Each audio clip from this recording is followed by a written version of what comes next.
Let's get ready to rumble. So today we're going to have a lively debate about the future of Bitcoin and Ethereum. For what ETH is, and it needs to continue to evolve. Whereas Bitcoin, it can't evolve, one, because of the community, and two, really the community. It's not really the tech, it's the community. But I think that it's at least reliable for what it does. It has not changed.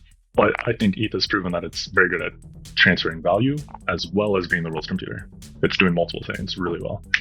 I think the reason that countries are getting into Bitcoin is because they see their paper currencies are worthless. Ethereum is for everybody. And so individuals can adopt Ethereum, leveling up to smaller countries, and then eventually the bigger countries will adopt it as well. ETH is, yes, it is being used like that today, but it's not being used to go buy a cup of coffee. I think that's a different conversation. There's likely better tokens for that sort of thing. Could still be built on top of Ethereum. If for the 7 people that listen to this, if 1 or 2 of them could just let us know what they actually think. Hey everybody, welcome to Missing Links with John, Brock, and myself, Stephen King, where we discuss what's missing in Web3 architecture. For feedback, please go to missinglinks.fm, send us an email, give us some feedback on what we discuss and what you'd like us to cover next week. All right, let's get into it. Okay, children, calm down. I will introduce what we're going to do. So today we're going to have a lively debate about the future of Bitcoin and Ethereum. Which one is better? Let's put it that way. Which one has a better future? Well, hold on. That's not the context. Let's define it a little further than that, John. So fair enough. So basically, what we're trying to, Brock, you sum it up. You summed it up last time, and I'll correct you if you're wrong. So what Stephen wants to argue is that Bitcoin is a better long-term store of value. What I want to argue, well, I mean, I don't think it was much of an argument. I was just stating the facts, and you were arguing. Okay. All right, so John, what's your thesis? Let's put you John, on the. Let's put.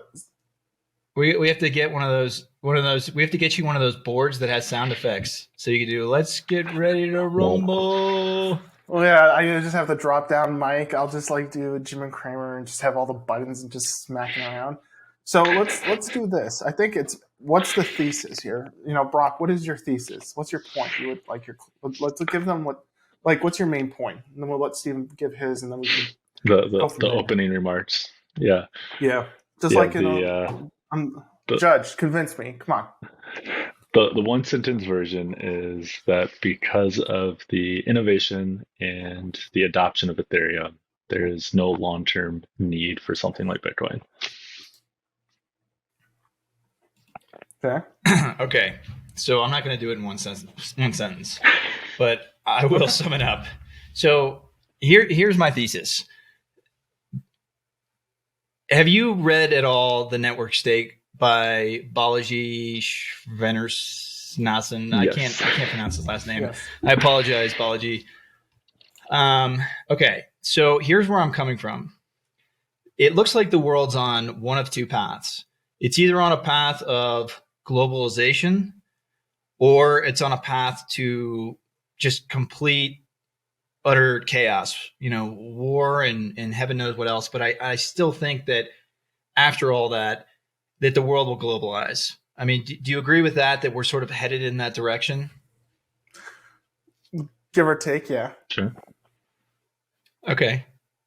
So you wholeheartedly agree with that statement. Okay. So basically where I'm coming from is if that's the way the world is going to go, if we're going to have sort of these sovereign, they wouldn't be sovereign states. There would be network states. There would be sort of this main network and then these sub networks that would exist. And they would kind of be like, it would almost be like if the US was a mother country and then every other country was sort of a child of the United States of America. If that ever happens, my case for Bitcoin is that it will act as it is right now, basically the digital gold. I don't think it'll be day-to-day currency, and I don't think Ethereum, ETH will either. I think ETH has a very specific use, which is computation. And I think Bitcoin is a lot like today's physical gold in that it's cumbersome to move, but it is a good store of value. And if you're going to move into, or at least towards this sort of globalization, you're not going to get countries to adopt any kind of national or universal currency other than Bitcoin. I don't think you could ever launch Bitcoin again anonymously. And I think that having an anonymous currency like gold, it's got you can't trace it back to its source, so to say, and you can't do that with Bitcoin. So it would be a good savings mechanism. And then the day-to-day currency, I think you'll have each state will have its own sort of local currency, and then there'll be more of a widespread currency. So that's my one sentence on my case for Bitcoin. So how would that work if each nation just used that, like, how? So correct me if I'm wrong, but how I understood it was that they use gold to back up their own currency. Obviously, you can't track it, but if you're using Bitcoin to back up your own currency, how's that different than what's already going on now, where people are printing money and eventually they're like, oh, we need something else to back it by? I don't think it would back up a currency, so to say. I think that there's a finite amount of Bitcoin, and it's all based on computation that so far has been pretty reliable. So I think it'll act as, let's say that you're the United States and your endowment or your kind of savings account is, let's say, $1 trillion. We hold that. We used to hold that in gold, and it used to back dollars, the paper currency. But Bretton Woods in '74 did away with that. So now, yeah, we do print money. I think that the day-to-day currency would be, let's just say, digital dollars. Here in the United States, if this was sort of the mother of the network states, then okay, we're moving these dollars back and forth. I do think that should be based on computation. I do have an opinion on that, but I think Bitcoin, just to get to that point, if we're going to go to digital currency and we're going to continue to globalize, I think Bitcoin is the savings. It is the digital gold. I used to not think that, but now I do, because you can't point to Vitalik, or you can't point to, in Ripple's case, I forget the guy that started that, but Brad Garlinghouse or someone like that. No, I was going to say, if I may, I think the idea there is not that Bitcoin or anything else is backing other countries' currencies, but Bitcoin acts as the agreed upon currency of like trade between these network states. So if I need a loan from network state B, they could give it to me in Bitcoin, because Bitcoin is like an agreed upon, like, shared commodity between us. Is that more what you're getting at, Steven? Yeah. Yeah, and at the very least, it's a bridge to getting us from the current world to that world. If you're going to have any kind of an adoption, if we're arguing in the same, let's say we're both talking about ETH being around somewhat in its current form as it exists today, but in this next sort of phase of humanity, right? Do we agree on that? That you're thinking that ETH will transition? It won't be adopted. Basically, the United States isn't going to fork ETH, and so that the currency right now, ETH, would go away, but the underlying foundation would be used. Do we agree on that? Yeah, I mean, if I were to translate my view into what you're describing, Ethereum today already acts as a mother chain, if you will. And you have things like layer twos that are communicating between each other, going through this mother chain, with Ethereum as the shared currency between them all. So I think there's, in the future, there's a really natural translation into this network state idea. But so you just hit the nail on the head, though. So ETH is, yes, it is being used like that today, but it's not being used to go buy a cup of coffee. Now, I know Bitcoin isn't either, but Bitcoin is being used as a savings to some extent by different countries. Ecuador, or is it not Ecuador? It's El Salvador. Yeah, is it El Salvador? Yeah, El Salvador, and I think there's two others, but it is sort of acting as it's already kind of starting to play that role, is what I'm trying to say. ETH, I don't know that there's that many people, because when I think of ETH, I think of, okay, I'm using this for a smart contract. It's the gas, it's the fuel. That's why it's called gas, to power these machines. Mm-hmm. And so I don't know. I don't see it as a currency in the future. Yeah, like present day, it's not viewed as an equivalent to Bitcoin, but I think that's less of the argument. It's more ignoring the current adoption of Bitcoin as digital gold. If we zoom Right. out and look towards the future, Ethereum would be a better version of digital gold if it had the same adoption. I don't think it would. I think that there's a lot more ETH, and it's more inflationary now. I know that it's gotten It's not. less. Yeah, it's Okay, deflationary but that's a now. recent phenomenon. But that doesn't hold forever. It does though. And That's the Yeah, thing. it's not going to change. It, It's not going to change. well, it's not but going to change, but it does the change. mechanisms, well, the mechanisms of Ethereum is the more usage of Ethereum there is, the more Ethereum gets burned, and the more deflationary it becomes. Right, but Bitcoin is, and look, I'll make this very clear. I'm not a big fan of Bitcoin. I'm not a Bitcoin maximalist. In fact, Bitcoin did me the biggest favor ever by catapulting me into ETH because the community was so toxic. But I just think that ETH is it's not as consistent. And what I mean by that is we just went from proof of work to proof of stake. Okay. And that's a great thing. Mm-hmm. I think that's fantastic for what ETH is. And it needs to continue to evolve. Whereas Bitcoin, it can't evolve, one, because of the community. And two, really the community. It's not really the tech, it's the community. But I think that it's at least reliable for what it does. It has not changed. And I think you need that. And forget about the volatility. The volatility is if you look at Bitcoin over the last 10 or 11 years, if you can draw basically a straight line and see consistency. Now, day to day and month to month, it jives up and down, but there is a pattern forming with Bitcoin. And so I just don't see, I don't know. I don't know how everybody would just adopt ETH as, hey, I'm going to the coffee shop, or I'm going to use this as my. Let me ask you this: how do you feel when you spend your ETH? Do you feel good, or do you feel like I'd rather not spend my ETH? I'd rather spend something else, like I don't know, if you had XRP, or if you Well, had yeah, something else. I'd rather hold on to my ETH because I think it'll go up in Yeah. value. So if I could Well, translate you it don't. into something else, Yeah, like DAI or right? USDC. Yeah, I'd rather use like a USDC. But if you had ETH and you had Bitcoin, and you had $1 million of each, but you had to spend one of them for your day to day, paying your mortgage and all that, what would you spend? And don't I'd lie. spend the Bitcoin to get rid of it. Yeah, I took my salary in Bitcoin just to convert it into Ethereum. You couldn't take it in ETH, Not at the time. Yeah. but you probably still couldn't because it's not a currency. People don't see it that way, right? No, that had nothing to do with that. Yeah. Well, okay. I'll grant you that. But okay. So let me ask you this then. Let's say that the world sort of is. Let's forget about the war and everything that's going on that people talk about right now with Ukraine. Let's put that on the back burner. Let's say the world was continuing to not spin out of control like it has been. So it was moving towards globalization. It's much easier to travel between countries.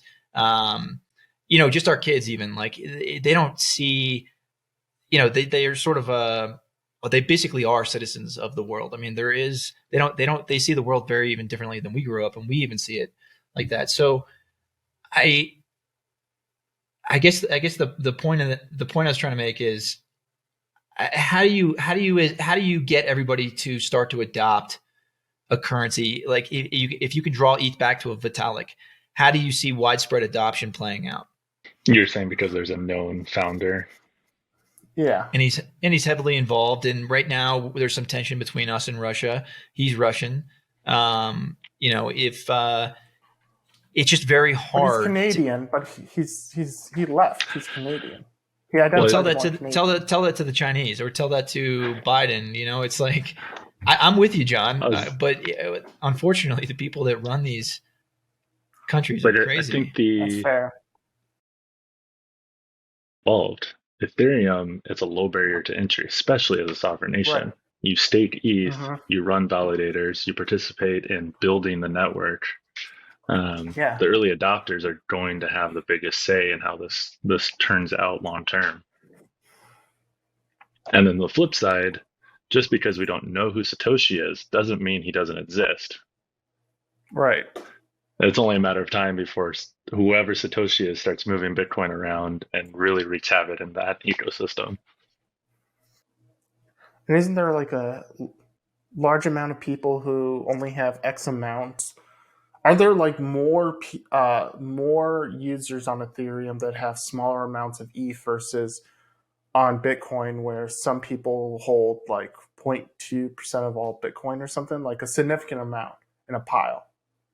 What if they start dumping or moving that around? Like, what does that mean? You know? So Brock, let me ask you this: Are you saying that ETH would be adopted as a country savings? I'm saying it should. It should. Okay. Yeah. But you're not saying for day-to-day currency then. You're not saying for getting a cup of coffee. I think that's a different conversation. There's likely better tokens for that sort of thing. Could still be built on top of Ethereum. Okay. So your argument is ETH could be used as either a country or a state. It could be used technologically. There's no need for Bitcoin because we're past that point. And I agree with that statement. And I guess where I disagree is the path to getting there. And I guess it depends on which path we see humanity going in. And I think if you look at sort of AI, if you just look at it in our short lifetime, just how the world has been evolving. It used to be very compartmentalized. And like I said, it's not as compartmentalized. In fact, we're spread all over the U.S. right now, but just in this podcast, we've got people that are helping us all over the world. And so this used to not exist, and that's thanks to technology. Now, so we agree that technology got us to this point. We don't need Bitcoin technologically. We could use ETH. I mean, we could create something new, right? Because we're at that point. But I think though that if the world keeps heading in this direction, and I just don't see another way to unification other than something that is anonymous, and the only thing that is anonymous is Bitcoin. And I don't think you ever get that opportunity again. I think it would be virtually impossible to try and launch another currency today and be anonymous. I mean, it even blows me away that Satoshi is anonymous. I think that the governments around the world have pretty sophisticated tools, and they're at least 10 years ahead of us. And so right now, I don't know if you guys have been playing with the new AI tools, but they're really sophisticated. So you got to think that our government had this stuff at least 10 years ago. So that's kind of where we diverge. Sure. Could be, yeah. Well, so you don't, but I mean, is that your argument, that you don't think that that's going to be an issue? I don't see why that's an issue for ETH and not Bitcoin. I think, I mean, I just think that, look, there's probably 6 blockchains right now where I can see a very specific use case. And maybe I'm trying to make the world too clean. You know, all these layer 2s, all these different tokens, it's very confusing. I think that what would make sense is if you have Bitcoin as the savings account, if you had ETH, that's for robots, it's for computers, and it does a very good job at doing that. And then if you have Solana, right? It seems to be skewed right now, at least towards the Wall Street, more or less. And then we're seeing, I didn't know this until recently, Tezos seems to be like art. XRP, you know, I know it's controversial, people don't like it, but I think that that's actually a bridging mechanism from fiat into widespread digital, just because the banking systems need to get into this ecosystem, and XRP does serve a purpose there for some period of time. So I think there's a role for all these blockchains, rather than just saying, okay, we're just going to have ETH and it's just going to do everything. Yeah, I think that's fair. I think the beauty though of ETH is it's the world's computer, so you can program it. So if you want to build something like an XRP on top of Ethereum, you can. Yeah, I think I agree with that. I think it's more versatile. That's why I think it has a better future of adoption. Whereas Bitcoin, their proposals, it's very hard to improve it. Well, expand on that. It's very hard to improve what? Bitcoin? Well, yeah. So Brock and I were discussing this a little before we got started, but the idea that That's my how do point. you improve it? Like, it's not You that don't. efficient. Like, No, you don't. You don't. That's exactly it. And it shouldn't be efficient. It should be hard to move it because it's going to be a savings. And you guys, you don't take your savings, your 401k, and freely move it. We should have the ability to, as like controllers and owners of our own 401ks. We should be able to move it if we want to. Right. Yeah, I think I agree with that. But yeah, I definitely agree with that. But I think that there's value in keeping them separated because then, look, there's a lot going on ETH because there's so many different apps, there's so many different transactions. You can build software, you can track it. But with Bitcoin, you can have one use case for it. And you could say, okay, we want to make sure that our state or our country is fiscally responsible. It's very clean to go to Bitcoin. Yeah, and it's not that difficult to move. It is in relation to moving something like ETH, but it's not in if you compare it to like moving gold or something like that. But this is kind of like saying we should all use scooters for transportations because they're really good at two wheels versus cars. Well, no, I don't know how do you make that? It's, Like Bitcoin is so simple. It just does one thing, and that's it. yeah, but your scooter's not as safe and reliable as your car. I mean, your car serves a different purpose if you have to go somewhere far. Like, let's say you got to drive an hour, and you're not going to take a scooter on the highway. There's a lot of things that could go wrong. And so that's how I feel about ETH. I feel like there's so much built on top of it. There's a lot of things that could go wrong. Whereas with Bitcoin, and it hasn't even been that long. It's only been 11 years. And so, I don't even know if Bitcoin or crypto in general is going to be around in its current form. It won't be in its current form in a couple of years. It changes all the time. But I think that if it's going to sort of exist in its somewhat current form, then Bitcoin at least provides or has proven that it's very secure and it's very good at one thing. ETH has proven that it is good at something very different. Well, I think ETH has proven that it's very good at transferring value as well as being the world's computer. It's doing multiple things really well. It is, but it's not reliable in that it changes. And so if you can just have it change, then But the users don't know that, do they?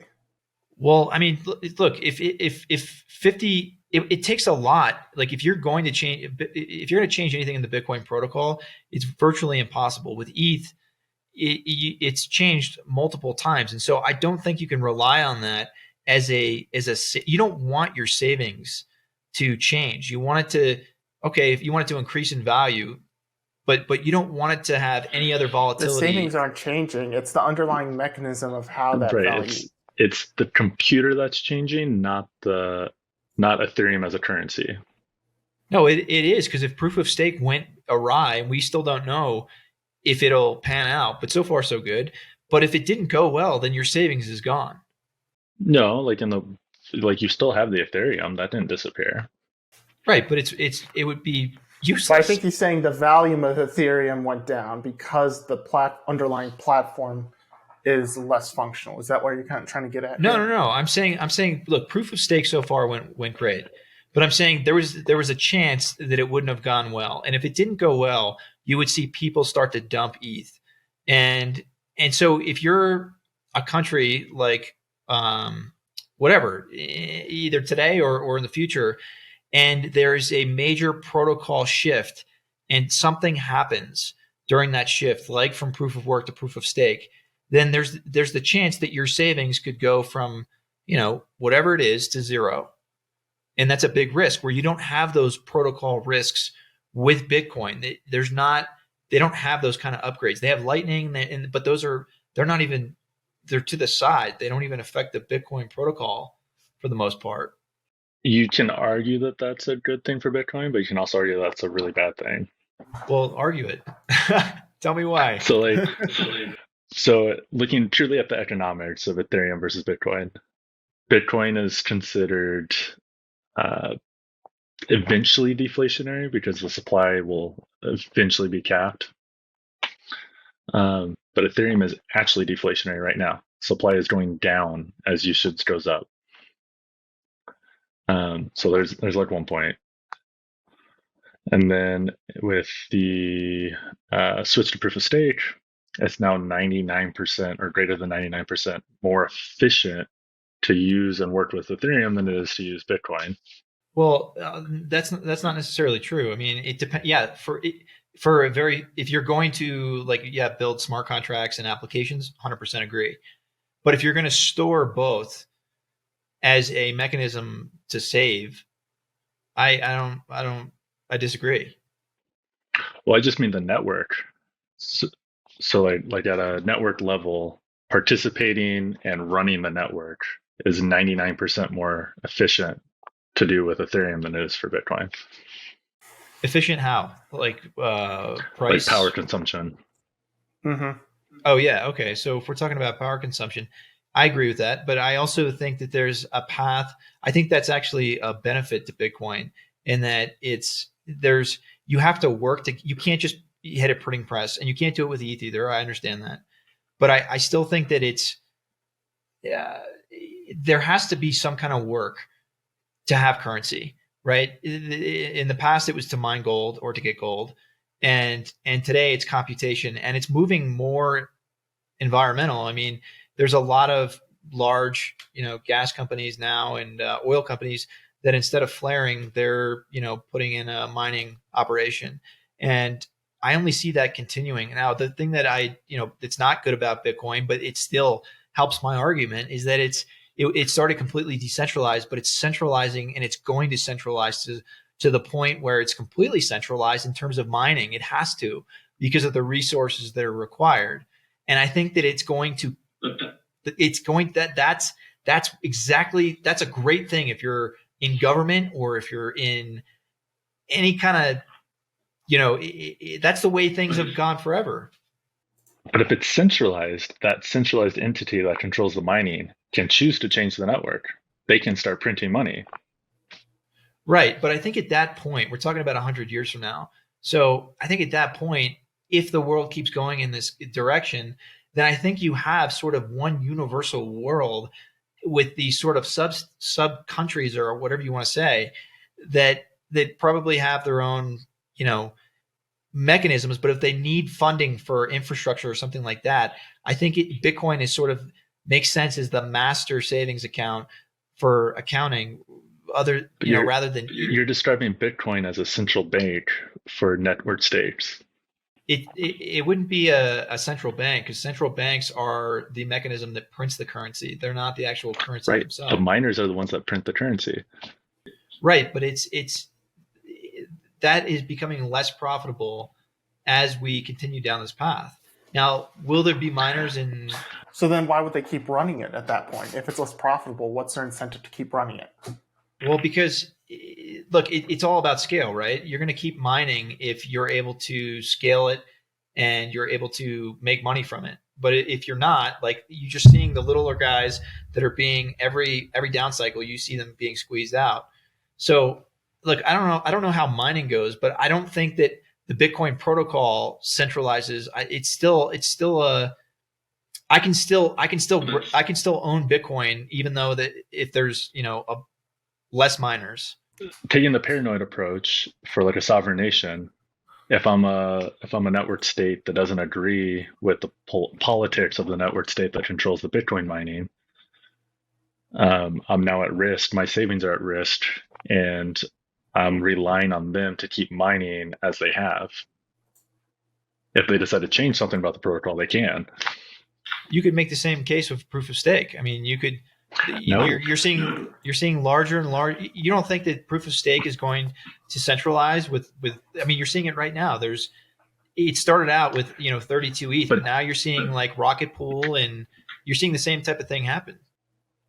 Sure, but even like Rocket Pool is decentralized. They don't control the nodes. And with Ethereum, at least in proof of stake, you have the option of participating. So if I take my life savings and I want to earn a yield on it, I can go stake it. Well, I could do that with Bitcoin. I mean, 32 ETH is like 100 grand, or I don't know what it is today. Actually, that's not right. It's a lot less than that now, but it's still meaningful. Yeah, but like you can't do that with Bitcoin. Like you can hold Bitcoin, right, but you can't you can't use that Bitcoin to help secure the network and decentralize everything. Well, I mean, you can. I've got your miner right here, and That isn't that has nothing to do with how much Bitcoin you do or don't own. right. So you're saying proof of stake is about how much ETH you own. Okay, so but I don't see what you're trying to what the point you're trying to So make. if in Ethereum, if we are putting our savings on Ethereum in Ethereum, there's the opportunity that every individual is running an Ethereum validator with their own savings. They're all earning rewards and they're all participating in decentralizing the network. Right. And so as an individual, that makes sense. But in a collective, it's like we have dollars, but we don't use dollars as our savings. We use gold. I'd say most people still like use dollars or put it in stock. Yeah. Yeah, but most people, but I'm talking about like sovereign countries. Most sovereign countries know that their currencies are worthless, which is why they hold so much gold. Well, but that's the same thing though. They could still hold Ethereum for that same purpose, and while they're holding it, they can earn 4% a year on it. Right now, but then also you've run the risk of, let's say that you want to bridge it over or you want to transfer it. Well, okay, you see so many hacks and so many things that happen. I think that I don't know. I think there's a lot of security issues with. You have that same issue in Bitcoin though. If you want to, Right. you're not talking about Bitcoin as a day-to-day use, so you still have to convert it from Bitcoin to something else, and at that point, there's a risk. I guess, yeah, I guess that's a different. It depends, right? I mean, I guess, yeah, I guess then we're talking about centralized versus decentralized exchanges, and that's Yeah.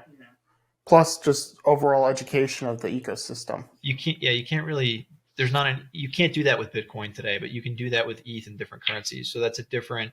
That's why I see it as a different mechanism, and I just don't see how you make the case how you can't get two people to agree on something, let alone two countries.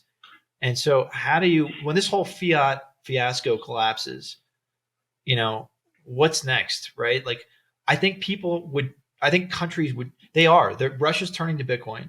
The United States is if they're not, and they're crazy, but, and I think they own a bunch of Bitcoin from the Mt. Gox. Maybe they sold it all at this point, but anyway, that's, you're seeing countries like, I don't know about China, but Russia and a few others that are actually starting to go down this path. Now, maybe they're doing that with ETH, but you don't hear about that, so we don't know. Well, I was going to say, I think that's it points to the centralization of Bitcoin. These bigger company or bigger countries, excuse me, see Bitcoin as an opportunity to control the network, whereas smaller countries. Well, look at the Bahamas with FTX. They got their withdrawal in Ethereum. Okay, so they got what I don't know what withdrawal that is, but they got ETH, but they're not using it as a savings mechanism. Kinda. I won't get into the politics, but basically SBF had pulled out all of the remaining funds from FTX and gave it to the Bahamas government in Ethereum. Okay. I think the reason that countries are getting into Bitcoin is because they see their paper currencies are worthless. They don't have the gold reserves. Although China and Russia have been buying gold, we've been getting rid of it. So they're growing their FX reserves. And so on that front, I think that, yeah, you'd see ETH and you'd see Bitcoin, and I don't think you'd hear as much about ETH, but it's I think it would be part of the it'd almost be like not an SDR, but it would be sort of a basket of something that a network state or a country would hold, just like they hold foreign currencies. But I don't see it as the main mechanism if they've got to go to war with either another country or another sub-state. Today gold is the leverage that's used, and it's the currency between nations. And I just don't know. Maybe Vitalik, you can take it back to him. But I tell you, if anything comes out about Vitalik that says he's somehow connected, he met with Putin, or somehow connected with the Russian government. If I was a politician, I think Vitalik's great, but I just, you don't know Well, what you don't that know. goes for Satoshi too. Yeah. Yeah, but right now it doesn't matter who Satoshi is anymore. I mean, Now. well, okay, so if it comes out though that Satoshi is some Russian person, then all of crypto is going to tank. So it doesn't even matter. Yes and no, because Ethereum, it's a known entity. Right. And that's the thing. At the end of the day, even if these people have ties to foreign governments, they don't control the network. They can influence it, but enough people have audited it to say mathematically, this is secure. This makes sense. So there'll be a bit of. You know that, I know that, but look at politicians. They don't think like that. They don't. They would. I mean, I feel like I feel like our arguments are boiling down almost to top down versus bottom up, and how crypto gets adopted. Like the Bitcoin angle is you get countries like the U.S., Russia, China adopting Bitcoin, and all the smaller countries have to adopt it because the big ones got it. And I'm coming from the approach that Ethereum is for everybody, and so individuals can adopt Ethereum, leveling up to smaller countries, and then eventually the bigger countries will adopt it as well. I just look. Okay, maybe we're at an inflection point in humanity. Nothing's ever gone bottom up. Everything starts decentralized and chaotic. Even our dollar bills, look at them. Ordo out of chaos, order out of chaos. Like that's just if you believe history, and what we're taught, it just seems like that's never happened. It just seems like there's war, and then the victors, make the rules, and if we're moving to a globalized world that's run by software and computers, it would make sense that the world's computer would be the one that gets adopted. Yeah, It makes it 100%. fair. It makes it an even playing field for everyone. I agree with that. I'm just talking about large subsets of value. I'm talking about like the real financial system, the accounting of the world. I don't think it would be done on Ethereum. I think Ethereum would be done. Part of it would be in terms of whatever USDC, and the applications that pick you up in Uber, and you're paying your tax, all that kind of stuff. 100% makes sense. But I think that if you've got to move money to fund a war that broke out between either two countries or two states, or you need a big infrastructure, or you just need to, for whatever reason, move $1 trillion. I just don't envision that happening. It could happen with ETH. I don't argue against that. But I think that if Satoshi isn't found out as some crazy Russian spy or something like that, and Vitalik isn't either, I still think that if all these fiat currencies start to collapse, you'll see more countries getting on the train of Russia and whatever the other countries that are doing it. And I don't think that ETH is not always, look, Bitcoin is even just for the individual. It's what onboards most individuals into crypto. Ish. Right now, what onboards individual is centralized exchanges. They might be buying Bitcoin, but it's the exchanges that are onboarding. Though you're going to say NFTs. Yeah, I was so close to saying that. Well, because you can't buy an NFT with a credit card, not easily. No, NFTs. Actually 2 months ago we could have had a debate about that, but I'm starting. I know to you come came around to on that one. Yeah. Yeah. Well, look, it sounds like I won this debate, so I appreciate you're a great contender. But actually, it'd be interesting if for the 7 people that listen to this, if 1 or 2 of them could just let us know what they actually think. That would be great. And I don't know how you even Let's do have that. a poll. Let's open up a poll on Twitter or on YouTube. Let's make a poll. Who won? There we John, go. you're blowing up on TikTok. Did you see that? I did not see that. I should go check that out. You've gone viral. Hopefully in a good way. I'm blowing up. My final point here, from a security standpoint, doing a 51% attack on Bitcoin would only cost $6 billion to buy the miners required. Ethereum, it's a function of the price of Ethereum. So right now you would need $10 billion in Ethereum to do it. And that's only going to go up if the price of Ethereum goes up. I don't think that number's right. 6 billion. That doesn't sound right. That's what it is, because it's roughly $4,000 per Antminer. The Antminer does 154 terahashes per second. And there's 254 million terahashes per second total on the Bitcoin network because miners are coming offline because it's unprofitable. Right, but that doesn't take into account the energy that you would need to stand all that up and the infrastructure that comes with it. So I appreciate the fake news, but don't try to throw in these. It doesn't include it for Ethereum either. All right, look, nice try, Brock, but just saying. Ethereum is more secure, more decentralized. It's a better store of value. I don't think it's more secure. I think there's too much happening on ETH. I think it's great at what it does. It's a great currency between machines, but I don't think it's a great savings. I think that, and I really don't. I'm not a fan of Bitcoin. I really am not. And if it doesn't end up being a savings account, I actually would be happy if it was ETH because I love ETH. But I just, the world being the way the world Doesn't is, sound like it. well, just because like I used to be a lot more naive about these kinds of things, but you guys know, as you get older, you're like, you get beaten up every which way to conform and to fit in this square hole. It just seems like Bitcoin fits in the square hole for the way things were historically done for a specific use, and ETH does as well, for a very different kind of square hole. Actually, ETH is it stands on its own because we've never had. I mean, ETH, I remember reading about it and being like, what the hell is this? Like, I don't understand. Is this a cloud? Is this it's not. That's the point. Ethereum is Web3. It is the new iteration of the world. Yeah, but it's not the savings of the world. It's everything. It could be the savings of the world. They could make layered smart contracts and build out a full DAO that is a savings product, almost like a not Liberty Mutual. What's the other one? Northwestern Mutual and stuff, where they have different types of instruments. They could do that through contracts, but build it on Ethereum. Yeah.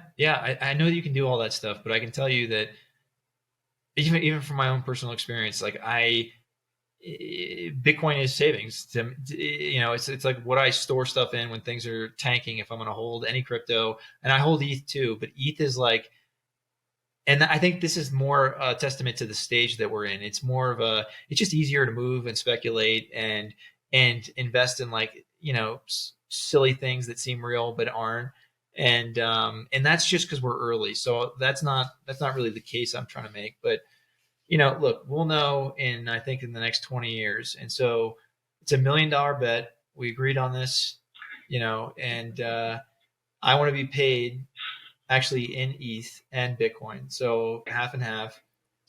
So make sure that you have both, Brock. I'll take my earnings only in Ethereum. All right. It's risky, but okay. And if it's not, it's hard because I'm pulling for both. I'm pulling more for ETH than Bitcoin, but I just, you're conforming. Yeah. It's just, you need to take that step. Yeah. I get the shit beat out of me for the last 15 years trying not to conform. Ethereum and Bitcoin have a long way to go with adoption. Ethereum has the potential for mass adoption that Bitcoin, I don't think, quite does. It doesn't have the appeal. It's got a different kind of adoption. I don't think you could compare them. I think that Bitcoin on a it's the bottom up versus top down. Yeah. So we agree there. All right. Before we wrap this up, sorry, you say that, and then John, you didn't really get to talk much, so you tell us what you want to talk about next week. So next week, man, that's tough. I would like to talk about miners. I know we have a bunch of ant miners and like just mining hardware, like just talking a bit more about like the hardware component of it and like some barriers to repurposing hardware. We could do that, or we could discuss DAOs and what we think about DAOs. Yeah. Have you guys been following DAOs? A little bit. The DAO was the most exciting thing that happened, as far as I'm concerned, when it comes to DAOs. Ever since, there hasn't been I don't know, maybe I'm just not following it close enough. But there's some interesting projects there. That was a good conversation, and Brock, you look, you did okay. We'll let our viewers, come on, Yeah. let the viewers make the decision. I don't think I don't know about like our viewers. Our viewers are either bots or they don't engage except for when you go viral. They love you.